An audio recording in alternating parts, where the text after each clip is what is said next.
Welcome back to my channel where I cover everything about the Dopex platform in depth. In today's video, we will be exploring the bonding mechanism in place on the Dopex platform and how you can take advantage of it. We will also explore Dopex's Vote Escrow token, VEDPX, and break down how Vote Escrow mechanics work. We will cover everything from governance to boosted rewards and how other platforms on the Arbitrum network are taking advantage of this token. Let's begin with bonds. What are bonds and what purpose do they serve? Bonds in traditional finance are one of the biggest financial instruments that exist. Bonds are a stable financial instrument for corporations and governments alike for the goal of raising money. Essentially, by issuing bonds, the issuer is asking people to loan them money in exchange for the IOU that is the bond. Like any other loan, the issuer will then repay the loan at a given date with added interest on top. A real-world example of a bond is the U.S. Treasury bond. This bond makes up a considerable amount of the U.S. debt and is used by retail investors, major conglomerates, corporations, and sovereign governments alike. Just think of a bond as a loan. So how does Dopex utilize bonds? What Dopex aims to accomplish is the same as any other bond issuer. They want to raise funds to help facilitate operational costs for the platform. The way in which they do this is by replacing an interest payment with discounted DPX. Rather than receiving interest back in USDC for your deposit, the Dopex platform will buy your deposit's worth of DPX at a 20% discount. These tokens will then be distributed back to the user after 1 week in order to protect against market dumps. This bonding function also allows for the use of one of the two original Dopex NFTs that were issued last year. This NFT, being the Bridger NFT, was received for bridging your funds to the Arbitrum network in a specified amount of time. Using this Bridger NFT, users will be able to increase their deposit capacity by 2,500 USDC each epoch. The more Bridger NFTs used, the more the capacity grows.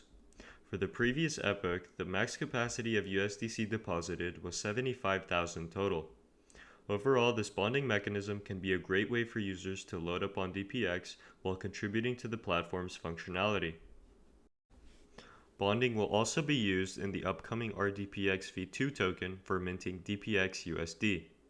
Through the RDPX token rework, users will be able to mint DPX USD by bonding their RDPX tokens instead. With the power of the DPX USD token, users will be able to interact with USD-denominated products on the Dopex platform.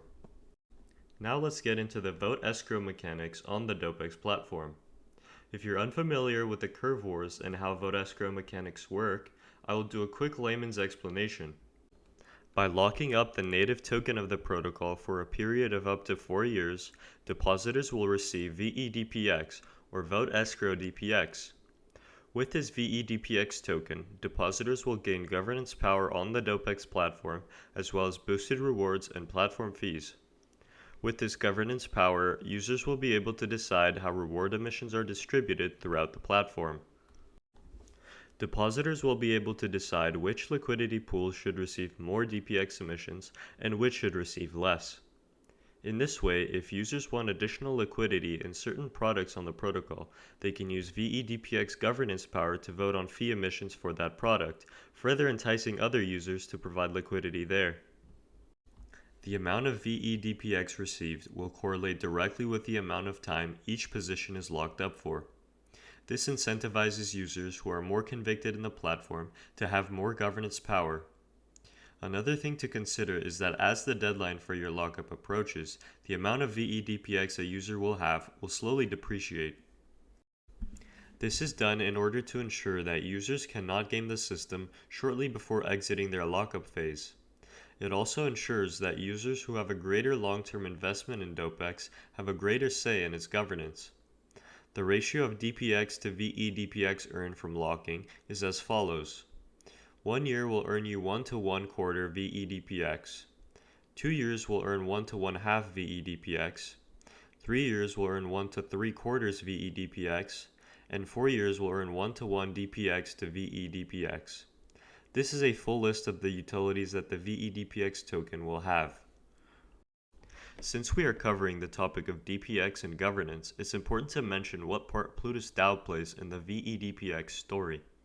Plutus DAO itself is a governance aggregator on the Arbitrum network that also works to provide users with high-yield products.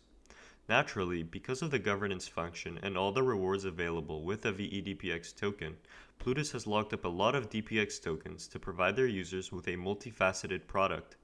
So far, Plutus DAO has locked up 14% of all DPX tokens in existence, reaching a governance power of 55% on the platform. Users who want to participate in governance on the Dopex platform while also having exposure to many sources of yield can do so through the Plutus DAO products. In conclusion, VEDPX is the next step towards achieving the mission of the Dopex platform, which is a fully decentralized options exchange. With the introduction of governance, the direction the platform will take will correspond more with what users ask of it.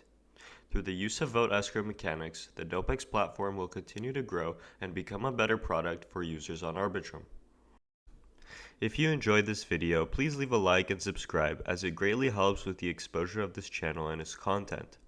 For more videos about the Dopex platform, check out some of my previous videos about SSOVs, Atlantic straddles, tokenomics, and more.